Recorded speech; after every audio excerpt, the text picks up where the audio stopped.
Oke, kita mulai. Bismillahirrahmanirrahim. Rabbi zidni ilma wa rizqni fahma. Rabbi shrah li sadri wa yassir li amri wahlul 'uqdatam min lisani yafqahu qawli. Amin ya rabbal alamin. Ini saya mukanya masih sembab, Bang. Masih sembab, belum mandi lagi. Aduh, insya Allah. Ya, baiklah. Semoga tidak mengurangi kehusyuan belajar pagi ini ya. Ini ada beberapa nama saya baru gabung kah. Oke, kemarin kita kan sudah belajar penjumlahan dan hari ini juga penjumlahan. Sebetulnya ini menuntaskan saja sesi penjumlahan. Dan kalau kita belajar kemarin gitu ya, ternyata penjumlahan itu tidak as simple as kayak gini ya, ngasih penjumlahan bersusun ke bawah terus udah gitu. Tidak sesederhana ini tahapan atau step belajarnya. Nah, kemarin kita sudah belajar bahwa penjumlahan yang tahapan yang ingin dicapai itu diawali dari memahami dulu gitu ya makna penjumlahan seperti apa gitu. Jadi apa sih kok indikasi atau yang menunjukkan bahwa eh, sebuah problem itu solusinya harus dijumlahkan gitu ya. Nah, itu anak tuh harus memahami dulu ya. Ketika misalnya dia bertambah itu jumlahnya bertambah banyak, bertambah besar, berarti kan solusinya itu dengan menjumlahkan. Lalu kemudian em, di yang tahapan sebelumnya ya, ia bisa melakukan penjumlahan satuan. Sehingga tahapan awalnya itu pakai jari dulu ya, sebagaimana anak-anak pada biasanya kan mengenali penjumlahan itu pakai jari, tapi bukan yang pakai jari berurut seperti pada garis bilangan. Ya, 3 tambah 2. Jadi pasangan seperti ini, 3 tambah 2, lalu dihitung ada 5. Nanti ketika dia udah belajar menggunakan eh, garis bilangan, maka baru yang berurut. 3 ditambah 2 cukup duanya aja. 4, 5. Tapi itu dari garis bilangan dulu ya, sehingga sudah tergambar. Kalau misalnya 3 ditambah 2, starting dari titik poin 3, lompat ke kanan, berarti kan 4 ya? 4, 5. Nah, itu sudah ada awareness seperti itu, baru yang berurut. Kenapa ini saya sampaikan lagi ya, kenapa harus seperti itu? Karena terjadi di murid saya itu bingung. Ya, bingung karena dia taunya hanya diajarkan pokoknya nanti kalau dijumlahkan, misalnya 3 ditambah 2, maka jari kamu 2, 4, 5. Memang diajarinya benar ya. Diajarkannya benar. Cuma karena diajarkan hanya sebatas teknis cara menghitungnya, dia lupa itu problemnya ya. Karena kan em, challenge kita, tantangan kita zaman sekarang itu di anak-anak itu adalah distraksi ya. Sehingga untuk bisa fokus mengingat sesuatu tuh memang sulit gitu. Nah, dia tuh lupa sehingga yang terjadi adalah dia bingung. Udah 2 gitu terus dia bingung. Ini saya harus menghitungnya kayak gimana ya kayak gitu.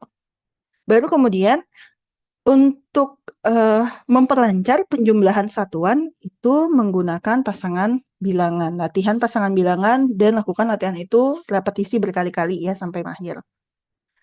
Dan mampu menyatakan operasi penjumlahan sederhana. Ini yang kemarin juga Putih tanya ya dari suatu baca soal cerita, anak bisa menyimpulkan apa tidak ya. Operasi pernyataan operasinya seperti apa ya. Dan jadi eh, ketika di soal cerita haruskah dituliskan? Nah, pertanyaannya gitu ya. Ini soal cerita sederhana nih misalnya. Ayah makan 2 buah apel di pagi hari. Kemudian makan 3 buah apel lagi di sore hari. Berapakah jumlah apel seluruhnya yang ayah makan? Ya memang langsung dijawabnya bisa cepat ya, 5 gitu kan, mudah. Tapi problem yang saya temui itu adalah ketika tingkat kesulitan soalnya bertambah, kalau anak yang nggak terlatih untuk menuliskan pernyataan operasinya, mereka kesulitan justru karena baru kenal saat tingkat kesulitannya udah jauh lebih tinggi. Jadi dari yang paling sederhana, nyatakan dulu operasinya seperti apa. Tadi pagi 2 berarti 2. Sore hari 3 berarti 3. 2 ditambah 3 hasilnya sama dengan 5. Ya. Jadi ini masalah pembiasaan dari level yang paling sederhana untuk sampai nanti siap menghadapi yang lebih rumit seperti itu. Jangan langsung dibiasakannya dari yang rumit. Apa yang terjadi biasanya kalau anak-anak dikasih langsung dari yang rumit, yang terjadi adalah mogok ya. Biasanya nolak gitu. Ah udahlah aku nggak bisa, aku nggak ngerti. Nah itu kita berat kalau sudah muncul persepsi seperti itu. Oke, di bagian ini Bunda diajak mengajarkan penjumlahan berdasarkan nilai tempat dan mengajarkan penjumlahan bersusun ke bawah. Jadi simple banget ini bagian yang ini ya, nggak panjang. Bu, saya ngecek dulu breakout room. Ini stepnya tadi yang udah saya sampaikan di awal ya, bisa dibaca lagi sendiri nanti. Nah, penjumlahan ini sederhana seperti yang disampaikan sebelumnya ya, tidak serumit pengurangan. Karena kalau pengurangan itu di garis bilangan, anak harus bisa eh, menyatakan bilangan yang arahnya kebalikan. Ya, biasanya kalau anak-anak kan belajar bilangan tuh arahnya maju 1, 2, 3, 4, 5, 6. Nah, ya, kalau pengurangan tuh mundur 6, 5, 4, 3, 2, 1 gitu. Itu jadi lebih tingkat kesulitannya memang lebih tinggi. Ternyata yang sederhana ini juga tidak sesederhana itu ya. Pertama, penjumlahan yang diajarkan pada anak bahwa penjumlahan dengan bilangan positif, kita nggak perlu menstate ya, menyatakan, nah ini kalau bilangan positif, maka akan lebih banyak nilai bilangan lebih besar. Kalau dia belum belajar bilangan positif negatif, tidak usah dinyatakan ini bilangan positif. Nyatakan saja bahwa dengan penjumlahan, maka hasil yang kita harapkan adalah nilainya lebih besar atau lebih banyak. Kayak gitu. Dan kalau nilai bilangan itu lebih besar, maka pada garis bilangan, dia akan bergeser ke kanan. Ya, pada suatu urutan bilangan di garis bilangan, dia akan bergeser ke kanan. Nah, ini boleh dicek anaknya paham nggak ini gitu ya. Dan tanda positif merupakan bentuk operasi yang menyatakan penjumlahan. Oke, lalu sebelum masuk ke tahap ini, kan kita udah belajar yang penjumlahan 1 ya. Penjumlahan 1 itu ekspektasinya penjumlahan bilangannya hasilnya belasan, satuan dengan satuan, dikuasai di luar kepala. Misalnya 7 tambah 9, 16. Ya, latihannya pakai apa? Latihannya paling menyenangkan tuh pakai pasangan bilangan. Pakai pasangan bilangan. Ya, misalnya kayak bermain kartu dengan anak-anak juga bisa ya. Ini 15. Oke, kamu temukan 2 kartu angka lainnya yang kalau dijumlahkan hasilnya 15. Jadi ini untuk repetisi supaya dia ingat, oh kalau 7 ketemu sama 8 tuh jadi 15. Berarti kan bisa jadi 8 ketemu sama 7, 15. Kayak gitu ya. Nah, jadi yang sampai hasilnya belasan. Kenapa? Karena kalau sudah belajar dengan nilai tempat, misalnya 1 puluhan, tambah 8 satuan. Lalu di sininya, di bawahnya 7 satuan. Maka yang diharapkan 8 ditambah 7 sudah tidak jadi problem lagi gitu. Ya. Tapi kalau misalnya di sini masih problem, nggak usah buru-buru, ya balik lagi ke sini. Pasangan bilangan sampai kemudian menguasai. Oke. Kenapa kalau dari saran aku balik lagi ke awal ya, mengenalkannya dengan pasangan bilangan, nggak langsung buru-buru ke nilai tempat, karena kalau buat anak, ya lebih mudah menyelesaikan problem tuh satu per satu. Kebayang kalau di sini dia tuh mikirnya tuh berapa banyak gitu ya, udah menjumlahkan berdasarkan nilai tempat, sedangkan penjumlahan satuan dengan satuan yang hasilnya belasan aja dia belum menguasai. Ya, ini tuh sama kayak misalnya kita ngasih anak soal cerita, eh di mana di situ mungkin sudah lebih kompleks ya. Misalnya kecepatan, sedangkan perkalian aja belum menguasai atau pembagian belum menguasai. Ya kayak gitulah. Ya semakin banyak problemnya dalam satu hal yang mesti dia selesaikan, itu semakin menyulitkan. Oke. Dan gini ya, di matematika itu saya sering banget ketemu orang tua yang bilang, ya udah Kak, latihan aja terus nanti juga lama-lama biasa, lama-lama terbiasa. Ya. Masalahnya yang menghadapi anak di kelas kan kami, kalau anaknya mogok, tantrum, nggak terima gitu ya, karena terlalu rumit dalam satu waktu, itu berat untuk mengajarkannya. Jadi ala bisa karena biasa itu benar, tapi ikutilah step yang benar gitu. Jangan langsung kayak misalnya tadi ya, belajar kecepatan, perkalian pembagiannya aja belum dikuasai gitu. Dengan alasan kalau nanti dia latihan, apalagi dikasih latihan soal terus kan nanti lama-lama terbiasa. Iya kalau anaknya kerjakan. Ya, zaman sekarang ini saya hadapi ya di kelas SMP, boro-boro ngerjain gitu. menjawab aja tuh mereka langsung masukin ke AI sesoal-soalnya gitu. Jadi kebayang nggak mau melewati tahap berpikirnya itu bahaya banget. Oke, untuk nilai tempat bilangan ini wajib dikuasai sebelum penjumlahan bersusun ke bawah. Jadi pada dasarnya penjumlahan bersusun ke bawah itu tuh kayak semacam kesimpulan kalau dalam suatu karya tulis ya. Posisinya paling akhir, bukan di paling awal. Ya biasanya kalau kita buku pelajaran sekolah anak ya, penjumlahan bersusun ke bawah kadang malah paling awal. Dan diajarinnya teknis. 6 tambah 8, 14, tulis 4-nya, simpan 1-nya. Kenapa ini simpan tuh kenapa? Nggak tahu. Kenapa yang ditulis cuma 4-nya? Nggak tahu. Gitu. Jadi penjumlahan bersusun ke bawah itu di akhir, bukan di bagian awal. Mulailah dari penjumlahan puluhan tanpa tabungan, tadi tanpa simpan-simpan, dengan satuan atau puluhan. Lalu kemudian ketika sudah menguasai nilai tempat bilangan, buat transisi dari nilai tempat bilangan ke penjumlahan bersusun ke bawah sehingga anak bisa memahami reasoning kenapa ada simpanan atau tabungan tadi, alasan kenapa ada simpanan tabungan. Repetisi berkali-kali sampai mahir dan berikan konteks pada proses berhitung. Ini akan lebih menarik bagi anak, ya. Jadi jangan sampai anak merasa belajar matematika itu hanya berhitung, bukan bagaimana cara menyelesaikan problem keseharian. Karena nggak ada konteksnya, ya cuma angka, nggak ada konteksnya. Sedangkan yang dibutuhkan anak itu melihat matematika itu kontekstual, karena itu yang akan dia gunakan seumur hidup. Nah, penjumlahan nilai tempat bilangan diawali biasa ya, secara konkret menggunakan benda. Bendanya biasanya kalau kami di kelas pakai tusuk gigi, ya. Kenapa? Karena ini murah, mudah, dapat banyak sekali beli ya. Sampai 100 dalam satu pack itu kan ada. Pastikan anak paham bahwa 10 tusuk gigi sama dengan 1 puluhan. Jadi 10 tusuk gigi pakainya bendanya tusuk gigi sama karet gelang gitu ya.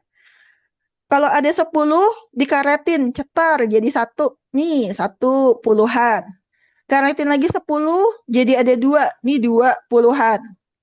Kalau nilainya di bawah 1 puluhan, maka dia adalah satuan.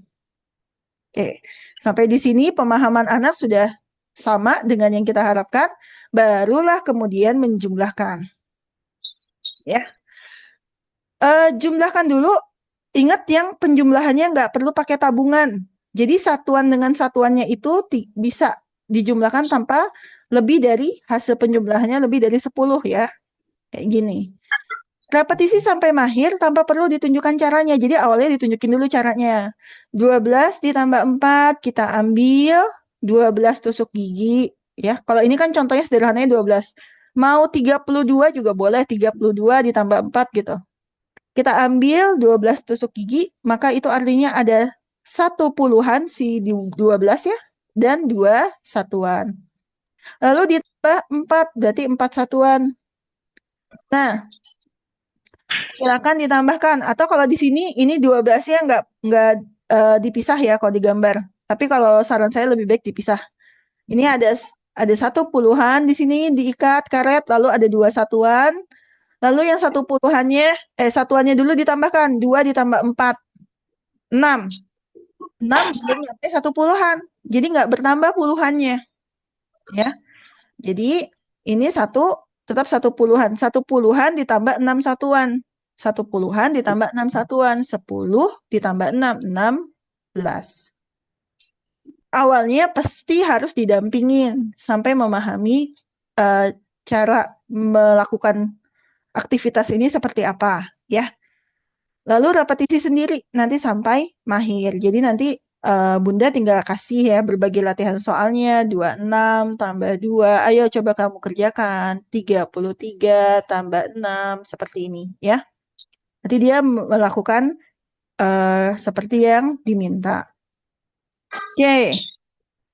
Lalu lakukan yang dengan tabungan. Nah, yang dengan tabungan ini juga harus kawankan dulu di awal ya. Narasinya harus diinformasikan terlebih dahulu. Misalnya ini tadi sama ya, 17 itu ada 1 puluhan tambah 7 satuan. Ini Contoh aja ya. Lalu kemudian ditambahkan 8 satuannya, maka satuannya ditambahkan dengan satuannya. Ketika ditambahkan, dia menghasilkan ada 1 puluhan, 5 satuan. Maka puluhannya sekarang ada berapa? Ada 2 puluhan ditambah 5 satuan. Kayak gitu. Oke. Nih. Nah, perlu juga sesekali dikasih latihan soal untuk menunjukkan bahwa nilai bilangan itu bisa 0. Misalnya 9 satuan ditambah 11 gitu ya. 1 puluhan, 1 satuan. Ketika ditambahkan satuan dengan satuannya, ini jadi 1 puluhan. Maka satuannya berapa nilainya? Nilainya 0. Ya, puluhannya 2. Maka dia 20. Seperti itu. Jadi 20 itu adalah 2 puluhan dengan satuannya 0. Oke. Dan kalau misalnya sudah menguasai dengan baik, bisa nih masuk ke bilangan yang kalau dijumlahkan nilainya ratusan. Ya, nilainya ratusan. Misalnya 88 ditambah 19. Dan perlu juga diatur atau anak-anak mengalami bahwa nilai bilangan itu bisa 0. Ya. Jadi bahwa nilai bilangan bisa 0. Misalnya seperti ini 8 puluhan, 8 satuan. 1 puluhan, 9 satuan. Terus kemudian di sini 9 puluhan, 17 satuan. Maka ini menjadi 10 puluhan ya. Ini harusnya ada lagi nih 10 puluhan, 7 satuan. 10 puluhan adalah 1 ratusan tambah 0 puluhan, karena puluhannya sudah jadi ratusan, tambah 7 satuan. Tunjukkan bahwa 10 puluhan itu sama dengan 1 ratusan. Tiap 10 puluhan sama dengan 1 ratusan. Maka ini adalah 107. Ya. Oke. Alternatif lain kalau nggak mau pakai tusuk gigi, karena tusuk gigi itu tajam ya. Problemnya itu ya, tajam. Jadi hati-hati banget bisa melukai. Bisa menggunakan Lego, kalau memang punya Lego yang banyak gitu, yang ukurannya sejenis, bisa ditumpuk-tumpuk, atau bisa menggunakan kancing. Kalau Lego ini paling ideal sebetulnya. Paling ideal. Makan tempat aja sih paling ya, karena kan ukurannya cukup besar.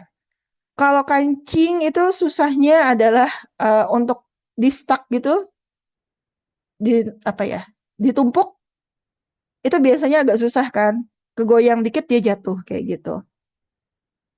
Atau kalau teman-teman punya, Bunda punya ide-ide yang lain juga bisa dimanfaatkan ya. Tapi kalau kami di kelas biasanya pakai tusuk gigi karena tadi alasan tadi dia murah, mudah. Palingan kita minta orang dewasa di sekeliling untuk memperhatikan anak menggunakan tusuk gigi itu karena takut berbahaya menusuk ke jarinya.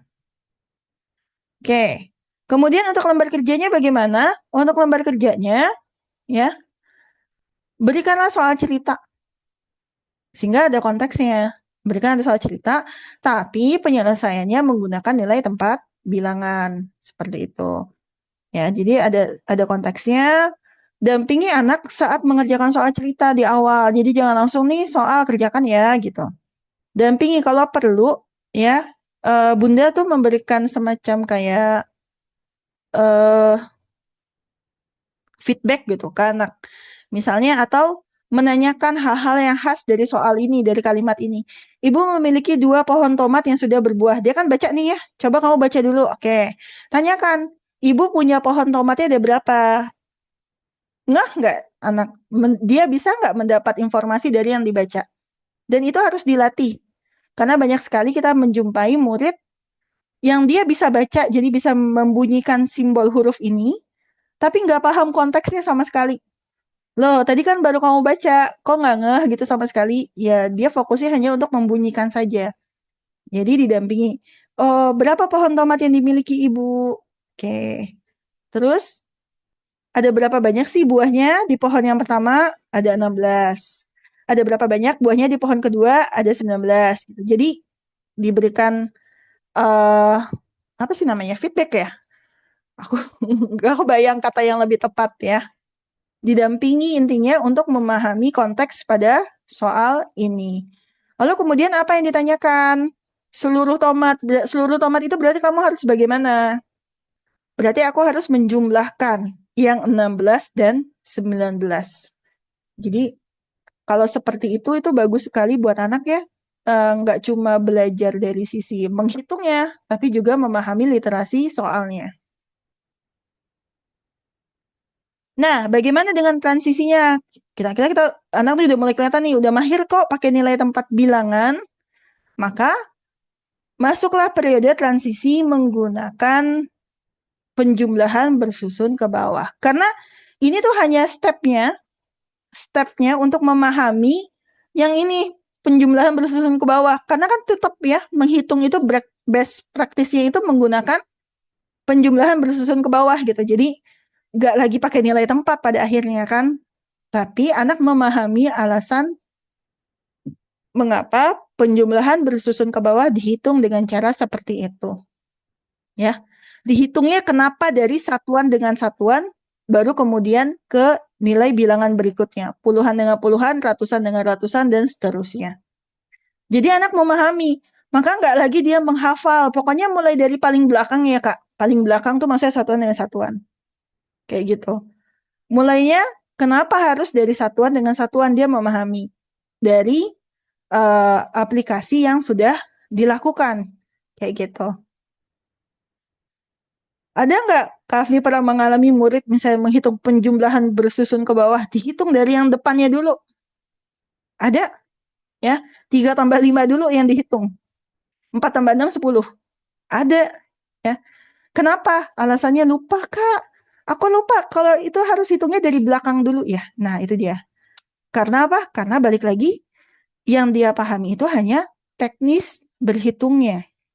Ya, jadi dia nggak ngerti kenapa harus dari depan, dari belakang. Jadi kalau udah lupa, ya sudah. Kayak gitu. Oke. Transisi sama ya. Penjualan bersusun ke bawah. Kalau tadi ini masih pakai tusuk gigi lagi untuk melihat, untuk anak supaya bisa melihat ya hasil penjumlahannya. Terus kemudian setelah itu tidak lagi pakai benda, langsung dengan latihan soal. Di satu sisi ada nilai tempat bilangan, di sisi sebelahnya itu adalah penjumlahan bersusun ke bawah. Dan ini harus didampingi di awal, terutama kalau udah ada tabungan atau simpanan. Jadi Bunda nanti akan memberikan narasi yang tepat. Oke, kita akan menjumlahkan di sini ya. Satuan dengan satuan dulu kan. 4 ditambah 6 sama dengan 10. 10 itu apa? 1 puluhan. Makanya yang bertambah adalah nilai puluhannya. Sama seperti ini ya. 4 ditambah 6. Hasilnya 10. 10 itu yang bertambah nilai puluhannya. Satuannya gimana? Satuannya sudah 0. Jadi dijelaskan dulu. 4 ditambah 6, 10. Ya, 10 itu 1 puluhan. Satuannya 0, 1 ditambah 1 tambah 1, 3. 30. Oke, jadi anak memahami alasannya kenapa kemudian satunya disimpan di atas seperti itu. Maaf ya, saya ke main room dulu sebentar ya.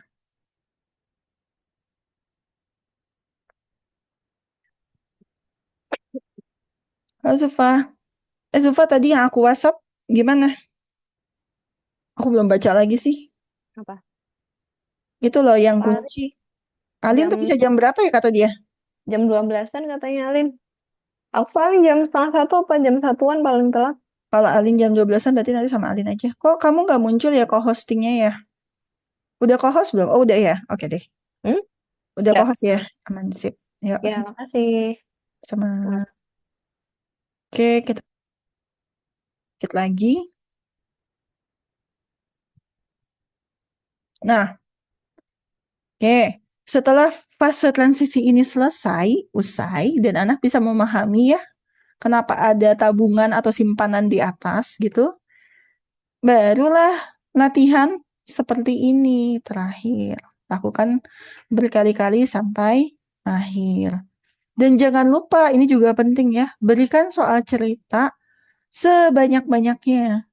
Jadi nggak usah nunggu soal cerita tuh nanti ya Kak gitu. Setelah dia udah mahir berhitung, baru masuk soal cerita enggak ya. Sambil dia berupaya untuk mahir, berikan soal cerita juga nggak apa-apa. Tapi buat soal cerita yang, nah ini dia, gunakan bahasa yang mudah dipahami sama anak dan relate dengan kehidupan anak. Tuh. Jadi eh, kalau perlu kalimatnya diatur, kalau memang kesulitan memahami kalimat yang panjang dalam satu paragraf, cukup dengan 3 kalimat, ya, dan tidak usah terlalu sulit bahasanya. Bunda mendampingi seperti yang tadi ya, ketika membaca, coba dicek, paham nggak kira-kira makna kalimat atau makna kata pada soal cerita itu, bisa menarik kesimpulan yang tepat apa tidak. Atau bisa juga menjadikan proses belajar ini tematik. Jadi benar-benar soal ceritanya tuh apakah saat iya betul. Kalau itu harus ya, harus berurut dari tanpa menyimpan lalu menyimpan karena kan itu teknis berhitungnya ya. Harus kayak gitu. Tapi dalam proses misalnya oh aku mau ngajarin nih yang penjumlahan tanpa menyimpan pakai soal cerita. Nah, kayak gitu itu boleh. Bukan boleh malah bagus banget gitu. Bagus banget. Jadi kan proses belajar tematik kalau perlu misalnya ada buku cerita anak. Tematik itu nggak terlalu rumit ya. Mengenai apa sih? Mengenai misalnya anaknya tuh makan burger sampai kenyang. Misalnya contohnya gitu. Nah, Bunda buat soal cerita berdasarkan cerita ini. Misalnya siapa namanya Adi. Yuk, misalnya Adi itu makan berapa, dan terus kemudian dia makan lagi berapa. Kalau saya mau nyebut makan 11 burger, kok nggak tega ya? Bisa jangan burger deh. Misalnya Adi makan 11 buah rambutan. Kemudian dia makan lagi 23 buah rambutan. Ini kan yang tanpa menyimpan ya. Terus berapa banyak sih buah rambutan yang dimakan Adi?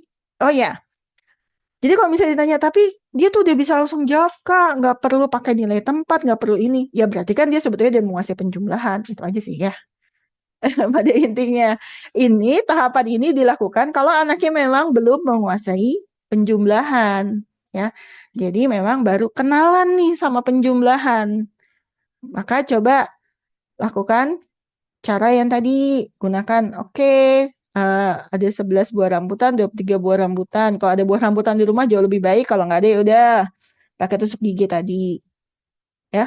Lalu dijumlahkan berdasarkan nilai tempatnya, kayak gitu.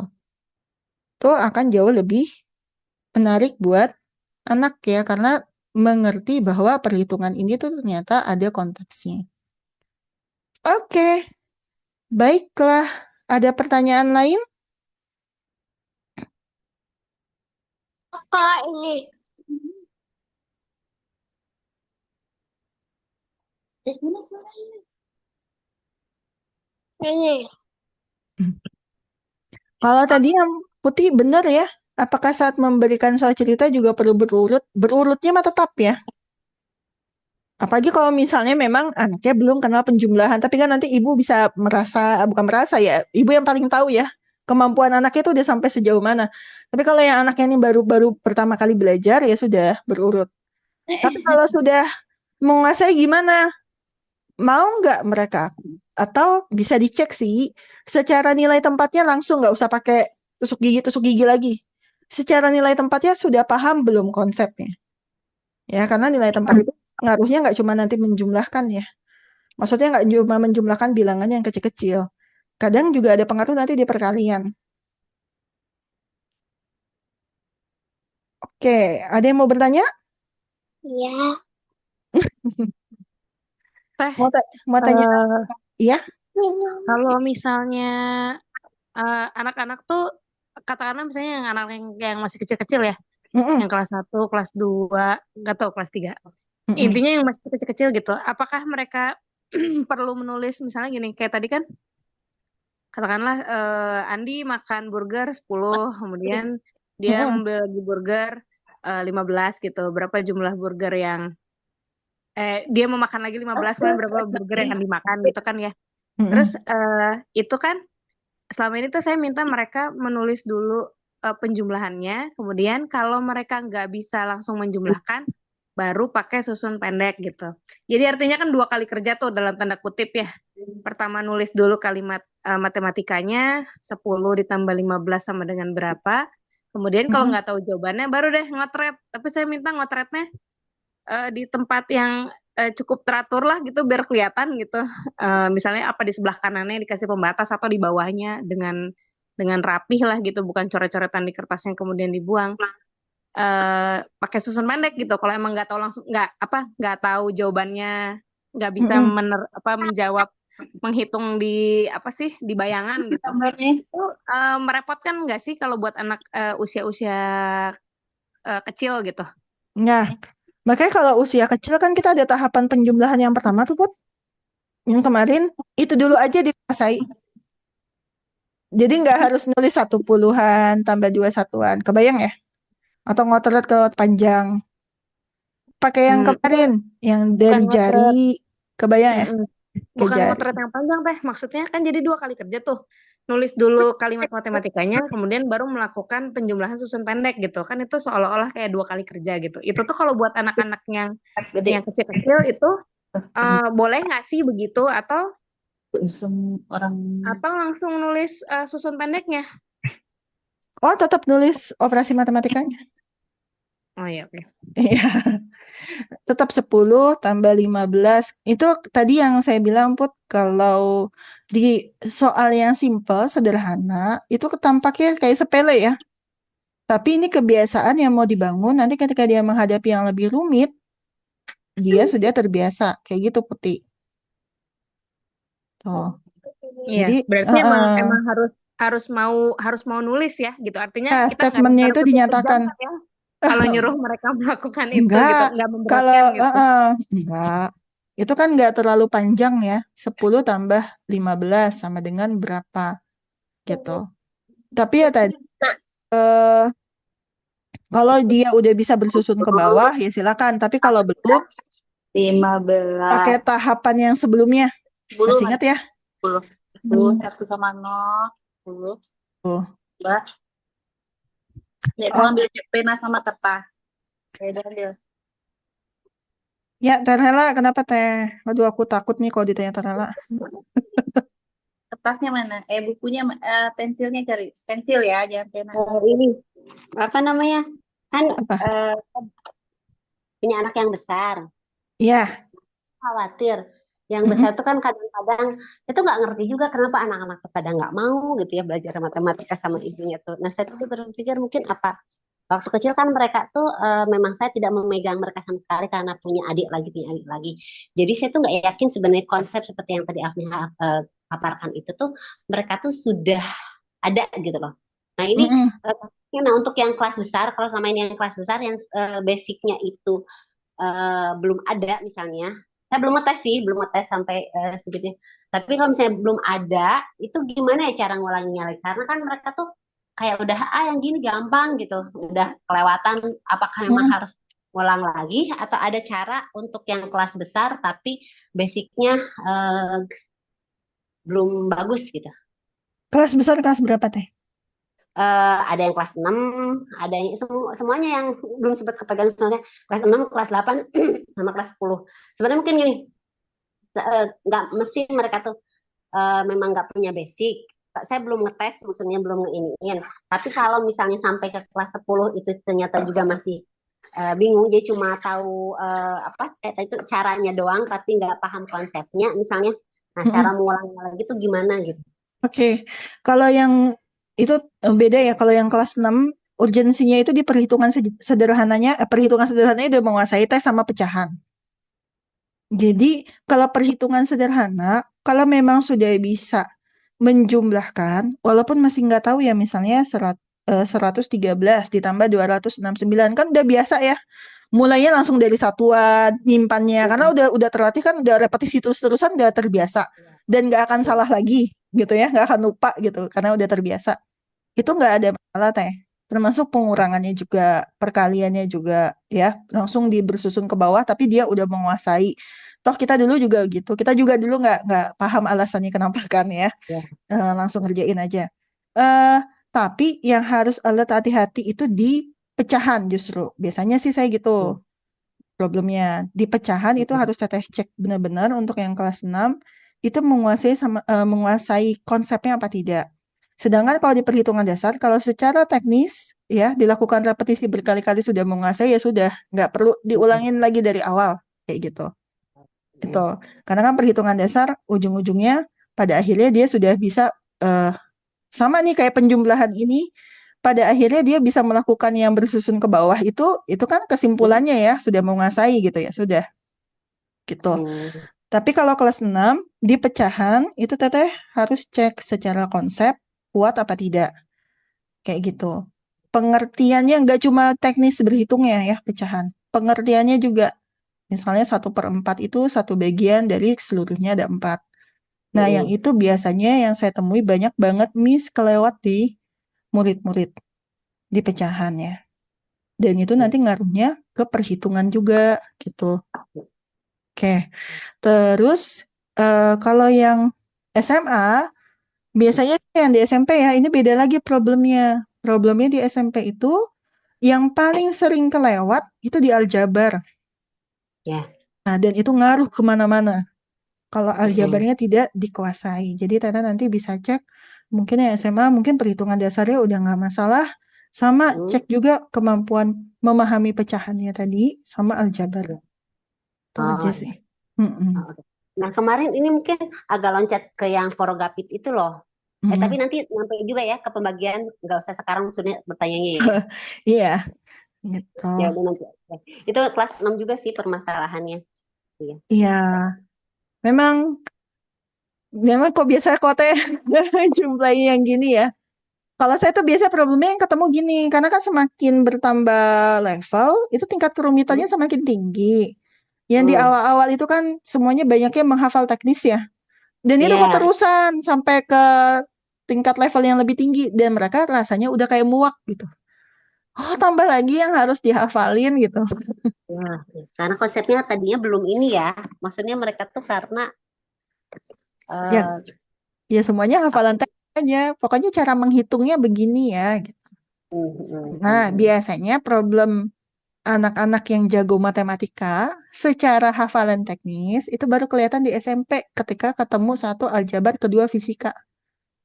iya, fisikanya kok. Ya, itu nanti baru berasa ketika ketemu fisika. Karena kan tidak biasa memahami konteks pada apa yang dihitung. Kalau di fisika, ketika kamu mau menghitung, kamu harus memahami konteksnya. Nah, itu biasanya baru muncul problem. Gitu.